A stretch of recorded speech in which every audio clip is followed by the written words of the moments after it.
하나님께서는 우리에게 편한 길만 가기를 원하지 않습니다. 우리가 싫어하는 길, 때로는 우리가 가고 싶지 않는 길도 하나님께서 가라고 명령하실 때가 있습니다. 하나님은 하나님의 자녀들이 고난을 피해서 살아가기를 원하지만 때로는 하나님께서 고난의 속으로 하나님이 들이실 때가 있습니다. 그런 경우가 되게 되면 우리가 어떻게 그것을 받아들이느냐 하는 것입니다. 하나님께서 예루살렘을 향하여 가는 바울에게 말씀을 하셨습니다. 결박과 환난이 기다린다고 했습니다. 그러나 이 바울은 하나님의 뜻을 알기 때문에 그때에 이렇게 고백을 합니다. 나는 주 예수의 이름을 위하여 결박당할 뿐 아니라 예루살렘에서 죽을 것도 각오하였노라 그랬습니다. 하나님이 자기를 향한 뜻이 무엇인 줄을 알았기 때문에 나는 예루살렘에 올라가서 결박이 있고 나에게 환난이 있다 한다 할지라도 나는 죽을 준비가 되어 있습니다. 실제로 예루살렘에 올라가서 체포가 됩니다. 그리고 유대인들이 바울을 잡아서 사람들을 충동시켜가지고 바울을 죽이려고 했습니다. 오늘 말씀에 보면 아시아로부터 온 유대인들이 성전에서 바울을 보고 모두 무리를 충동하여 그를 붙들고, 오늘 여기 충동이라는 단어는 선동했다는 것입니다. 자신의 뜻을 이루기 위해서 사람들을 선동시키는 이 유대인들의 모습이 여기에 나옵니다. 이것은 하나님의 말씀을 전하려고 하는 이 바울이 앞으로 어떻게 하려고 하는 것까지 사단은 알고 있었기 때문에 이것을 방해하고 있었습니다. 그리고 그들이 바울을 향하여서 말했던 죄는 뭔가, 바울이 잘못한 죄에 대해서 이야기를 이렇게 하고 있습니다. 이 사람은 각처에서 우리 백성과 율법과 이곳을 비방하여 모든 사람을 가르치는 그자인데 또 헬라인을 데리고 성전에 들어가서 이 거룩한 곳을 더럽혔다 그랬습니다. 바울은 더럽힌 적이 없습니다. 오히려 율법을 더 많이 지키고 성전을 사랑했던 사람이 사도 바울이었습니다. 그리고 또 이렇게 말합니다.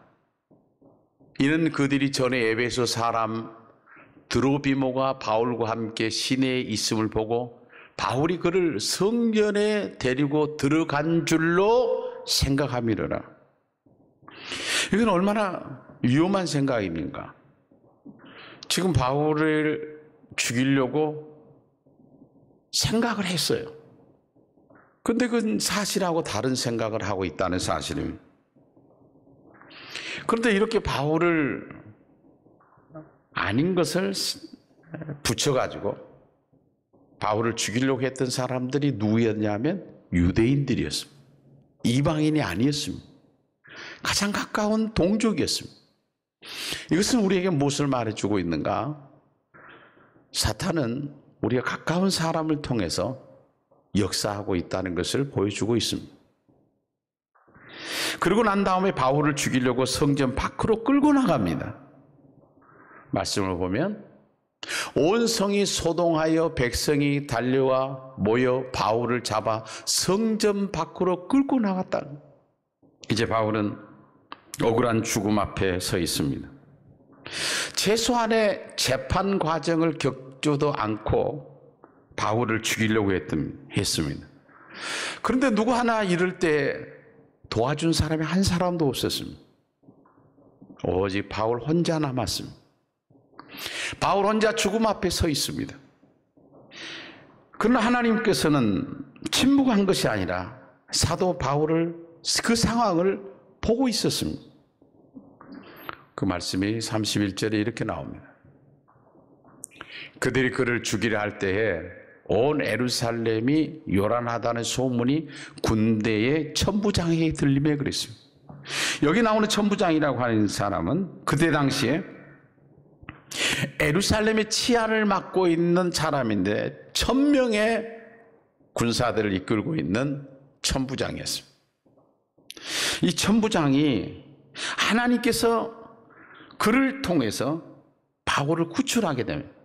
그래서 급히 구인들을 데리고 그곳에 갔습니다. 그때 천부장이 이렇게 명령을 합니다. 천부장이 가까이 가서 바울을 잡아 두 쇠사슬로 결박하라 말했습니다. 가만히 두면은 이 사도 바울이 맞아 죽을 것 같거든요. 그러니까 결박을 시킵니다. 하나님은 천부장을 통해서 바울의 목숨을 건졌던 겁니다. 아직도 바울이 할 일이 있기 때문에 하나님은 죽도록 내버려 두지 않았습니다. 이런 과정을 통해서 바울은 로마로 가게 됩니다. 사도행전 19장에서 바울은 하나님 앞에 기도하면서 로마에 가서 모든 길은 로마로 통한다고 하는 그 시대에 로마로 가서 하나님의 복음을 전하여야 됐다고 하나님 앞에 기도하고 왔습니다. 근데 바울은 이런 어려움을 통해서 구인들이 지켜준 가운데 호송을 해서 로마로 당당하게 들어갑니다. 하나님은 바울의 기도를 들으셨습니다. 우리는 때로는 어려움을 당할 때 하나님의 뜻을 생각할 수 있어야 합니다. 어려움 자체만을 가지고 하나님 앞에 이 어려움에서 헤어나게 해달라고 할 수도 있지만 하나님 왜 이런 어려움을 나에게 주는 겁니까? 하나님 왜 이런 어려움을 우리 가정에 주시는 겁니까? 도대체 하나님의 뜻이 무엇입니까? 이렇게 기도할 수 있는 사람은 하나님을 원망하지 않습니다.